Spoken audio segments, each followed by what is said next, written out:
everyone. Today we have with us our distinguished guest, Dr. Gwendolyn Sowa. She is the professor and chair of University of Pittsburgh Department of Physical Medicine and Rehabilitation and director of Rehabilitation Institute of UPMC and co-director of Ferguson's Laboratory for Orthopedic and Spine Research at the University of Pittsburgh, where she had joint appointments in the Department of Orthopedic Surgery and Bioengineering.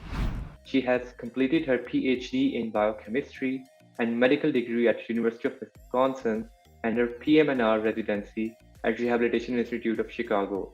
She has over 15 years of experience in basic science and clinical research in spine disorders with a consistently funded independent research programs, including the recently NIH-funded BACPAC Mechanistic Research Center on phenotyping of low back pain, for which she is the co-principal investigator as well.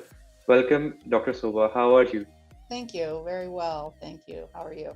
Yeah, the last time we met, we were actually discussing about the collaboration of American Association of Physiatry and ISPRM, and we're promoting the AAP meeting. And we meet again today to promote the ISPRM World Congress, in which you are giving a keynote lecture. We will come to that actually a bit later, but first, actually, I'm going to ask you about that. What is the first thing that you are going to do when you will land in Portugal for this meeting? Yeah, well, I'm very excited for this meeting coming up, and actually, the AAP ISPRM joint meeting that you referenced was the last in-person meeting that I attended.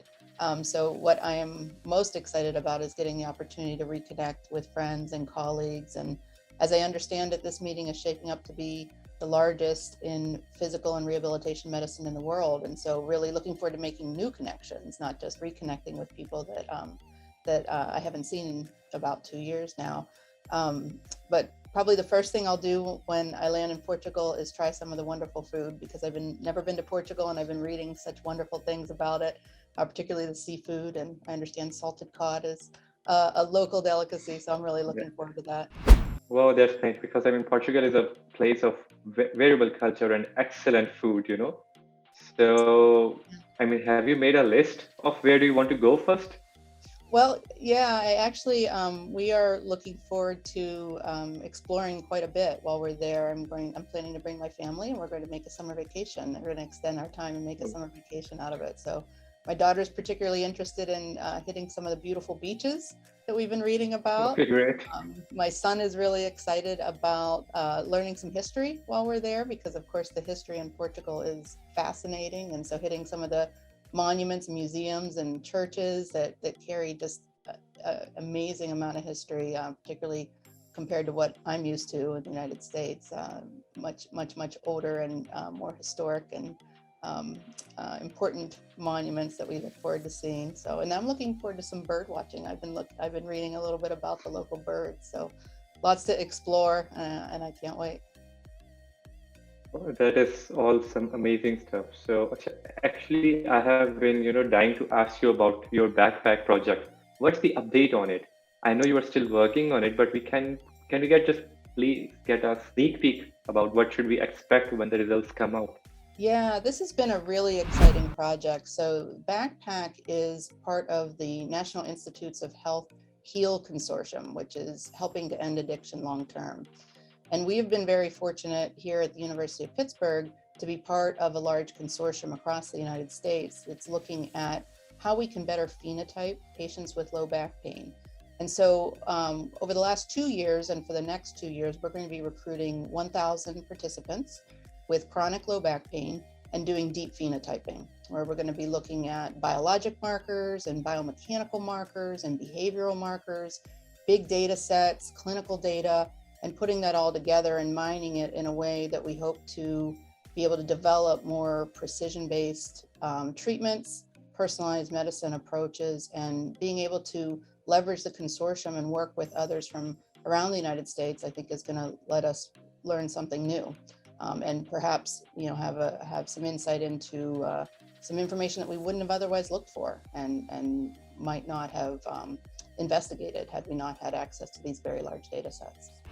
Yeah, it is amazing because genotyping and phenotyping of back pain, it is a very new concept, and I'm amazed that you come up with that and now you're working on it. It must be very exciting. Yeah, well, I think, I mean, certainly we haven't come up with it. There are a number of large consortia, and others have looked into this. The twin study out of the UK, Hong Kong Genome-Wide Association studies, the Quebec study. So others have done this before, but I think this is the first opportunity where a large group of many different sites are doing some of the same phenotyping together and harmonizing the way that we collect that data, so that we can really put everything together into one big pot, stir it up, and hope that we can glean new information from it. Yeah, just fingers crossed for that. Absolutely. Yeah. We should be seeing the early data coming out within the next 2 years or so. Oh, amazing. So you do have a keynote lecture on low back pain during this ISPRM 2022 conference that is going to be occurring in July this year.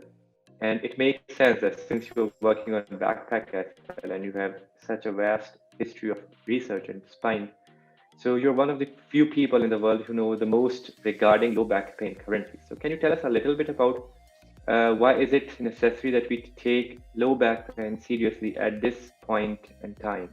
Yeah, I mean, thanks for the kind comments, but really it is a team effort, and we come at this from a very transdisciplinary approach. I work very closely here and across the consortium with people from all different backgrounds, physical therapy, occupational therapy, psychology, engineering, pain medicine, all kind of working on this together. So it's definitely a team effort. Why we take it seriously is I think that there's been decades and decades of really great research, really great basic science research, really great clinical research. And what we haven't done very well is connected the dots between those two. And in fact, what we've seen is that despite the fact that we're amassing more and more data related to pathophysiology of low back pain and some of the basic science behind some of the contributors, what we've seen is that disability rates continue to increase related to low back pain. Costs continue to increase related to low back pain.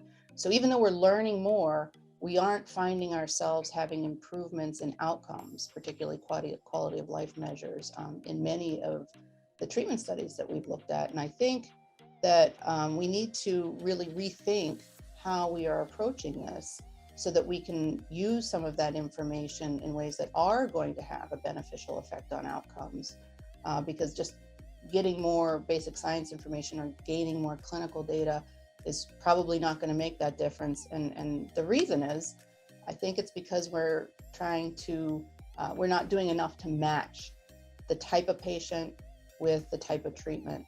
One size fits all approach clearly doesn't work. And what we generally do clinically is a trial and error approach. And unfortunately, it's been more error than we would like to see for our patient population.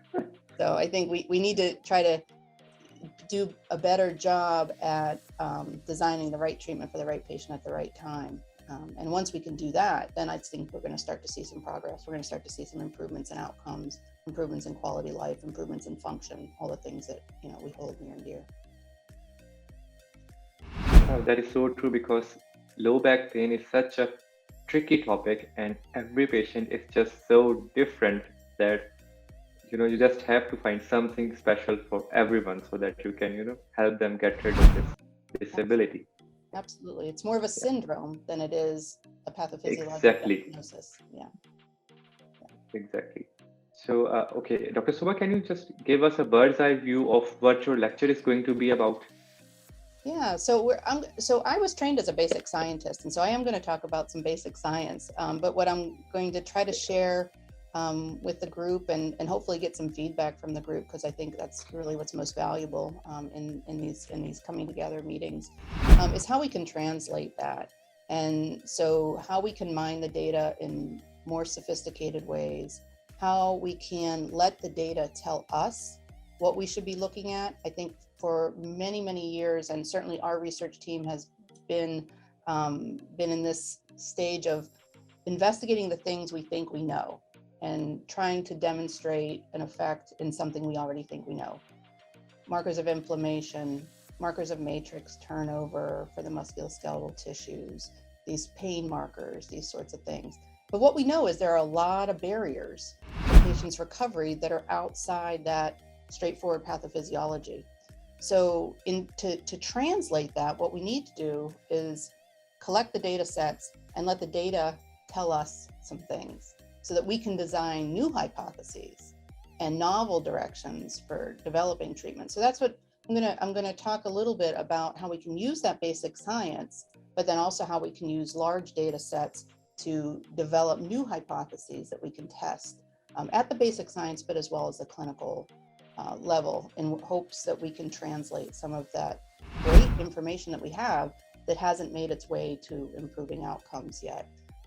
So that's what we're going to talk about. And I think that I'm really looking forward to the feedback from this group in particular. These are some of the best scientists out there and some master clinicians. And so getting the feedback from this group is going to be really valuable to me. I think to take this to the next level, I've mentioned the consortium that we've developed, but that's very US focused. What we really need is global consortia. And so we need to be working together from many different perspectives across the globe, because of course low back pain is a huge worldwide problem. And so getting feedback from this group to me is a great opportunity. So I'm looking forward to sharing some of our work, but I'm even more importantly looking forward to the feedback, the ideas, the suggestions that are going to come out of this awesome conference. So I can't wait. Yeah, I am getting really excited just about listening what we're going to discuss during that keynote lecture. And I'm amazed that you are going to let the data dictate what you are going to extract from it. It is, I think, a novel approach on how to, use the data. I mean, it is amazing. And I'm just looking forward to actually meet you in person. Now, this time we have met twice virtually, but I'm hoping that we get to meet personally during the conference as well. I very much look forward to that. Thank you so much, Dr. Sowa, for your time and such amazing talk. See you soon in July. Okay. See you in Portugal.